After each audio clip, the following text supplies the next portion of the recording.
Give each one of them a great thanksgiving. Lord, meet with us here today. Lord, it's just always neat when Mom is in. And Lord, it's good to have Carolyn in today as well. Lord, I pray, Father, that you just have your will and way in our hearts and lives in this service. And may you be honored and glorified. For we ask it in Jesus' name. Amen. You may be seated. When we think about the Psalms of David, a lot of times we think about the book of Psalms. Because there's a lot of Psalms that David wrote there. But you know, there are Psalms scattered throughout the Bible. Moses had a Psalm in the Pentateuch. I believe that is in Deuteronomy. But here in 1 Chronicles, we have a Psalm that David recorded. And he delivers it on a very, very special day. I didn't read the whole context here, but there's a reason that David is rejoicing. Because this is the day that the Ark of the Covenant finally makes its way to Jerusalem. Now that's an important thing. The Ark of the Covenant, the Ark of God, was the single most important thing that the children of Israel possessed. That was the place that God met with them. So much has revolved around the Ark of the Covenant, and Indiana Jones went looking for it, so it's important, you know. But it's a real thing. A lot of our young people, they think, oh, the Ark of the Covenant, that's just something made up in the movies. No, that is a real thing. And it's a very, very important thing. It was vital to the children of Israel. Words could never describe how important it was. Shortly after the children of Israel leave bondage in Egypt, God meets with Moses and begins to tell him about building a tabernacle. And laid everything out. Laid out the materials, the size, everything. And he began to describe every single part. And in that tabernacle, there was going to be another structure there called the holy place. Now, when you walked into the tabernacle, it was basically a huge tent, and they walked in, and people could go in there. There's an altar there, and they're going to have their sacrifices there. But as you walked in there, there is going to be another structure called the holy place. And this holy place was the place that the priests ministered before God. And within that holy place, there is another place, another room called the Holy of Holies. And in that Holy of Holies, there is the Ark of the Covenant that was going to be placed. And the children of Israel built this thing to the exact specifications that God had given them. And the purpose of it was that's going to be where God was going to dwell with them. So they built everything. They built the furniture. They built the walls. They built everything. And they put that thing in place and offered the sacrifices. And at that time, the Shekinah glory of God came down and filled that holy place. And it wasn't a one-time thing. And it wasn't one of those things like, you know, we get dust devils come through here every once in a while. Hey, look, there's a dust devil. It's not like that. The Shekinah glory of God came down and rested on that holy place. And God dwelt with his people there. And it became a very, very important thing. And God stayed there. And the only time God moved from there in the beginning was when it was time for them to move. And that cloud would come up and it would go, and the children of Israel would pack everything up and begin to follow that cloud by day. And at nighttime it was a pillar of fire. And God was leading them to that land that he had promised that flowed with milk and honey. Now, years were going to pass. And Israel's going to turn their back on God. And that ark is going to be taken by the Philistines in battle. You'll find that in 1 Samuel chapter number 4. Remember, Eli is there. The sons, they go out into battle, and they're defeated. The reason they're defeated is they turned their back on God. And they come back, and they came up with a bright idea. Well, I know that God's against us, but what we're going to do is we're going to grab that Ark of the Covenant. And we're going to grab that and take that into battle. And if we take that into battle, God's got no choice. He's got to give us the victory. God doesn't work that way. They went into battle and they were defeated soundly. And the Ark of the Covenant is taken by the Philistines. Well, the Ark goes from one city to the next in Philistia. And no matter where it goes, judgment and destruction follow it. And after about 7 months, Philistines say, hey, we can't have this.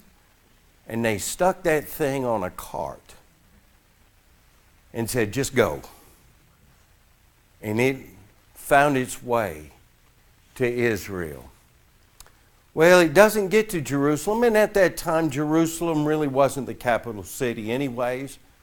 But it finds itself in place after place, and then it finally lays in an obscure place for about 20 years. Finally, David comes. He comes to power, and his capital city is Jerusalem. And David's different than anybody that's come before him, because David is a man after the heart of God. And David wants to be close with God. David knows that we've got this ark, and it should play a prominent role here. And it's his goal to build a temple for God and to bring that ark there. So David goes. David begins to make preparations to bring that ark back. And after one failed attempt because somebody touched it when they shouldn't have, finally, David's able to bring the ark to its rightful place there in Jerusalem. And he's so happy. And he's dancing before the Lord, and you'll know what all comes out with that. But he's so happy he writes a psalm. And it's a psalm of thanksgiving. And he's thankful because God was back in his rightful place. I want you to look at verse 25 here. Part of this psalm is this: for great is the Lord, and greatly to be praised. He also is to be feared above all gods. David was all about God. And now that ark was back. And so he is thankful. He is rejoicing. And it's a glad day in Israel. And the only thing that David could do is thank God. You know, we have Thanksgiving. And I'm all about Thanksgiving. I like Thanksgiving. Absolutely do. I love it. Fat people love Thanksgiving because you get to eat. But Thanksgiving has nothing to do with food. We just made it that way. And I'll get into the history of Thanksgiving on Sunday, but our nation observed Thanksgiving. And they were thankful that they made it through. They were thankful that God had given them a land. They're thankful that they could start a nation now. And it was truly, back then, one nation under God. And our first Thanksgiving really had nothing to do with football. There was no deviled eggs there as far as I know. And there may have been a turkey or two. But it wasn't about that. It was about giving thanks. There's not a lot of countries that observe Thanksgiving. And it seems to be almost an exclusive American holiday. But it revolves around us thanking God for what He has done.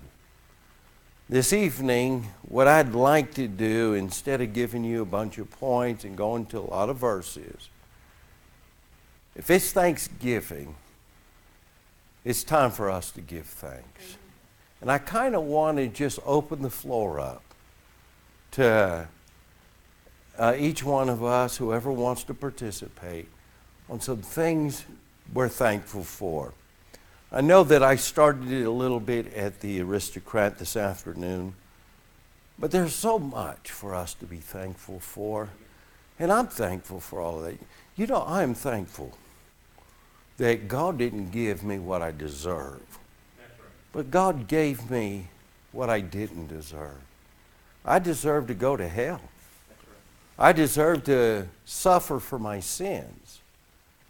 But God provided a sacrifice, His own Son. And I got to reap the benefits of that. God offered me a gift, and I reached out and received that gift. I'm thankful for that. I'm thankful for the time that I live in. And I know that I speak about our generation often. And it's because I have a burden for our generation. Our generation has to do more if the next generation is going to be successful. But I'm glad I live in this generation. I'm glad that God allows me and us as a church to have an impact on our generation. I'm thankful for great family. God has given me a great family. And I don't really have to worry about where my children are going to be. I don't have to worry if my wife's going to sneak out and go to the nightclub or anything like that. The only one I really have to worry about is my mother, and she's here with me. But I'm thankful for great family. I'm thankful for the leadership of God. I'm so thankful God led me here to Alamogordo. And I shared there at the Aristocrat in the Air Force. Everybody said, I don't want to go TDY to Holloman. Don't want to go to Holloman. Don't want to go to Holloman. And so for 10 years, I'm thinking, no Holloman, no Holloman, no Holloman. God sends me to Holloman. And I get to Holloman and says, hey, I like this. And I realized the reason that Air Force guys don't like Holloman is we don't have a lot of nightclubs. Oh, that fits right in with my agenda. Amen. I like it. And I'm thankful that God lets me pastor you people. Amen. You are great people to pastor. I love you guys. And I can let my hair down, and I've not picked it up in several years, but I can let my hair down around you. We can have fun. We could worship God together, and we can reach our city together. And I'm thankful for each one of you. You know, we've got such a diverse church. And we've got a diversity of ages. We've got a diversity of where people are from. We've got different cultures, different races here. And you know what we are? We're family. And that's the way it should be. And whenever we have a visiting family or a visiting preacher come through, they all say the same thing. This is the way church should be. And I'm thankful that I get to be a part of that. So I'm thankful for a lot of things that God's given me. So that's enough for me. If you want to be thankful and you want to give a testimony, raise your hand or stand up.